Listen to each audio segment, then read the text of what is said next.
அனைவருக்கும் வணக்கம். இன்றைக்கி நம்ம சேனலில் பிரம்ம முடி கோலம் எப்படி போடுறதுன்னு பார்க்கலாம். 11 to 1 நேர் வரிசை. இந்த கோலம் தான் நம்ம இப்போது எப்படி போடுறதுன்னு பார்க்கலாம். முதல்ல ஒரு பக்கத்தில் இருந்து சுழியிலிருந்து ஸ்டார்ட் பண்ணுறேன்.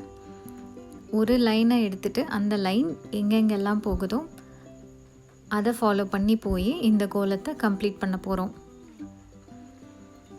எப்போவுமே நெல்லிக்கோலம் போடுறதுல நான் முன்னாடியே சொல்லியிருக்கேன், ஒரே பேட்டர்ன் தான் திரும்ப திரும்ப ரிப்பீட் ஆகும். அதனால் ஒரு பக்கத்தில் இருக்க ஒரு லைனை பிக் பண்ணிக்கோங்க. அந்த லைன் எங்கெங்கெல்லாம் போகுதுன்றதை ஃபாலோ பண்ணுங்கள்.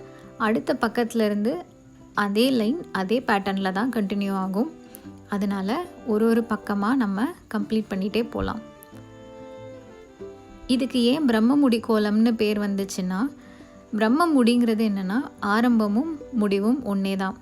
ஸோ எங்கேருந்து ஆரம்பித்ததோ அங்கேயே வந்து முடியும். அப்போ அந்த கோலமும் முடிஞ்சிருக்கும். இப்போ நம்ம ஒரு பக்கம் முடிச்சிட்டோம். அடுத்த பக்கமும் இதே பேட்டர்னை தான் திரும்பி போட போகிறோம். இந்த கோலத்தை எட்டர்னல் நாட் அப்படின்னு சொல்கிறாங்க, இல்லைன்னா இன்ஃபினிட்டி கோலம்னு வச்சுக்கலாம். ஸோ ஒரு லைன், அந்த லைன் எல்லா இடத்துக்கும் போயிட்டு எல்லா புள்ளியையும் சுற்றிட்டு வந்து ஆரம்பித்த இடத்துக்கே வந்து முடிஞ்சிருச்சு. அப்படி முடியும் போது அந்த கோலமும் முடிஞ்சிடும்.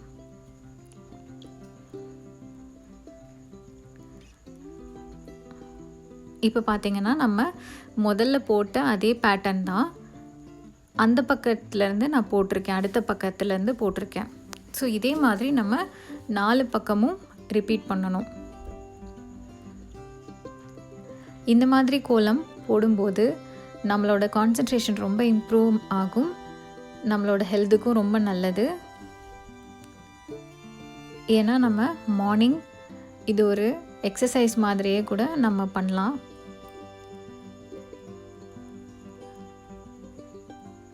ஸோ நம்மளோட மார்னிங் வந்து ரொம்ப ஃப்ரெஷ்ஷாகவும் ஹெல்த்தியாகவும் இருக்கும். இப்போது நான் 3வது பக்கமும் அதே பேட்டர்னை தான் ஃபாலோ பண்ணிட்டு வரேன். நீங்கள் கவனித்து பார்த்தீங்கன்னா தெரியும். இப்போவும் நம்ம ஒரே சிங்கிள் லைனை தான் கண்டினியூ பண்ணிகிட்ருக்கோம். பிரம்ம முடிங்கிறது நீங்கள் 11 புள்ளியில் தான் போடணும், இந்த கோலம் தான் போடணும்னு கிடையாது. எவ்வளோ சின்ன புள்ளிலையும் நீங்கள் போடலாம். ஆனால் அதோட ரூல் என்னென்னா, ஒரே லைன் தான், எங்கேருந்து ஆரம்பித்ததோ அங்கே முடியும் போது உங்கள் கோலமும் முடிஞ்சிருக்கணும்.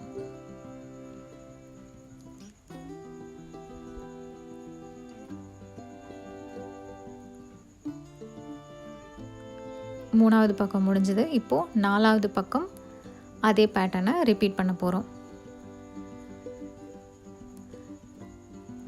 இந்த கோலம் நம்ம வீட்டில் போடுறதுக்கும் ரொம்ப நல்லது.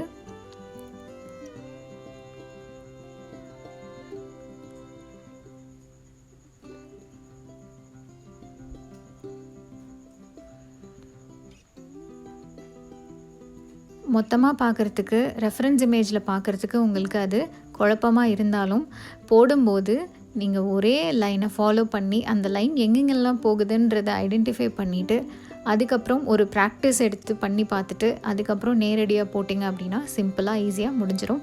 ஸோ நம்ம ஆரம்பித்த இடத்துக்கே வந்து கோலமும் முடிஞ்சிருச்சு. இந்த கோலம் உங்களுக்கு பிடிச்சிருந்தால் லைக் பண்ணுங்கள், கமெண்ட் பண்ணுங்கள், ஷேர் பண்ணுங்கள். நம்ம சேனலை மறக்காமல் சப்ஸ்கிரைப் பண்ணுங்கள். வணக்கம்.